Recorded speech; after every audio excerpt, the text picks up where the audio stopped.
Welcome to Chillin' 101. We hope this video helps. You start by verifying essentials so you can act quickly. You sign into your Google account and confirm two-step verification. This prevents lockouts. Once done, make sure your device OS and browser or app are up to date, because outdated software often blocks services. Also check if a firewall, router setting, or workplace filter might be limiting access. Note any error codes or screenshots.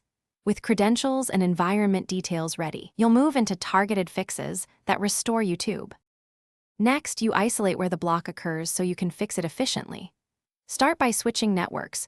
Move from Wi-Fi to mobile data or try a VPN. This tells you if ISP or router is the culprit. Then clear the app cache or browser cache, disable extensions, and, if needed, reinstall the YouTube app so corrupted files are removed. Meanwhile, inspect your Google account activity and revoke any unknown sessions. If you see suspicious access, change your password and re-authenticate devices. Finally, you bring everything together and verify restoration.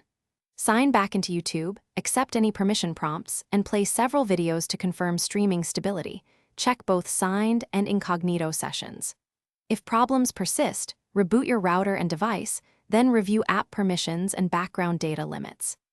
As a key troubleshooting move, record the exact error code or behavior, run the app in safe mode, and gather logs or screenshots. If you need escalation, provide those details to. Thanks for watching.